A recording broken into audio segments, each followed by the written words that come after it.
Hello, this is Colin Liddell, and this is the Shortpod, a short and succinct podcast commenting on the issues of the day.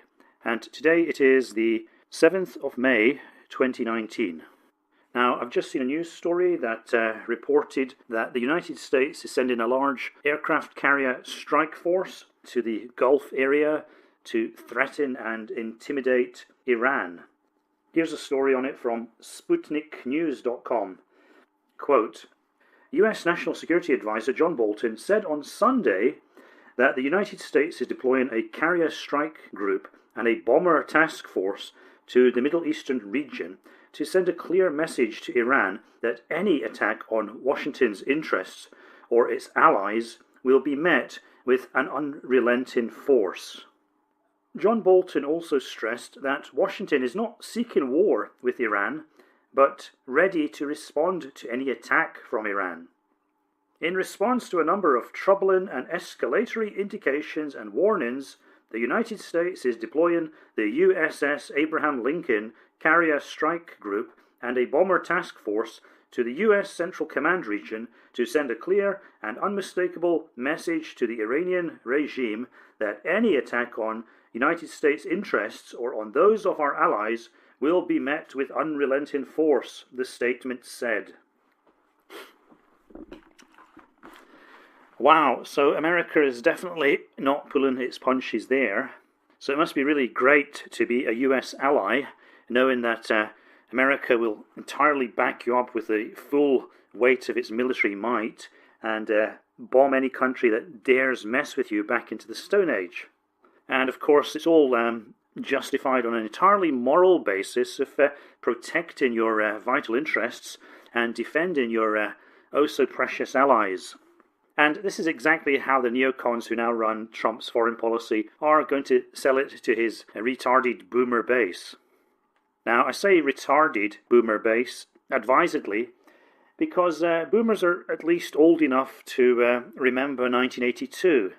Now, in 1982, another very, very vital US ally was attacked and had part of its territory occupied by a military force from a belligerent nation, and America did zilch, zero, fuck all, nothing. So the idea that America now has to send carrier strike groups and bomber commands to the Middle East is clearly absurd. Now, anybody who has guessed to which country I was referring in 1982, full points.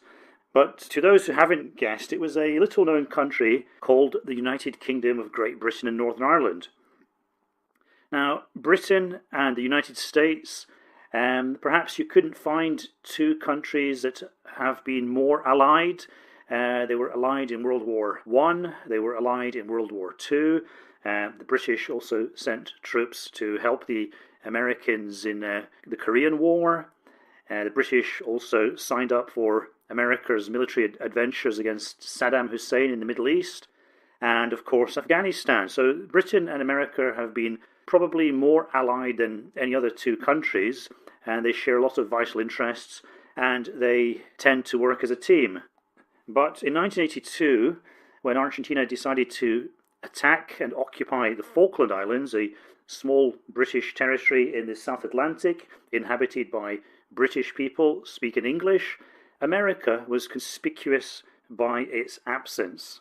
To me, as a child at the time, this always struck me as proof that the North Atlantic Treaty Organization was absolutely worthless. Not only that, but that any alliance with the United States was absolutely worthless because they would only do things that suited their interests. And in the case of Argentina, parts of the Reagan administration, which was then in power, were very, very reluctant to help the United Kingdom, despite very clear-standing treaty obligations to do so. Now, NATO alliance cocks will tell you that America very, very gracefully provided some intelligence to Britain and allowed Britain's antiquated fleet of Vulcan bombers to use the US military airfield on Ascension Island. Ascension Island, by the way, is a British-owned territory. And so, yeah, there was some grudging assistance from America.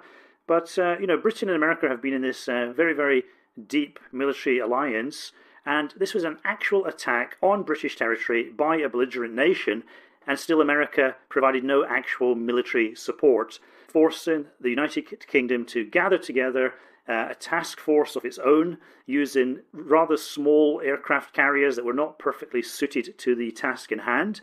Whereas if the American aircraft carriers that were then available had participated in Britain's attempt to retake its territory, then everything could have been done with a lot greater ease and a lot less risk to British military personnel.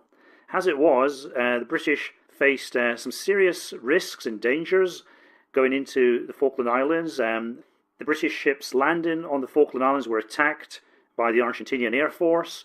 There were a number of notable incidents in which British ships were struck by missiles launched by the Argentinian Air Force, and several hundred British military personnel died, whereas full military assistance from the United States would probably have resulted in a bloodless solution to the Falklands invasion.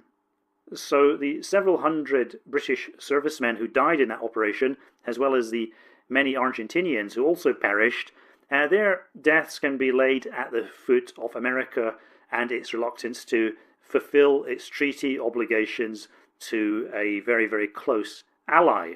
So the idea that America has some kind of moral imperative to send the American task force and to send bombers to the Middle East is obviously completely false, completely cooked up, complete bullshit. This is obviously a piece of neocon chicanery designed to get America involved in an illegal and immoral war for the benefit of certain deep state and business interests, and of course the Zionist lobby, which exerts so much power on the American political system. Well, that's all I have to say about that, so thank you for listening, and look out for my next short pod.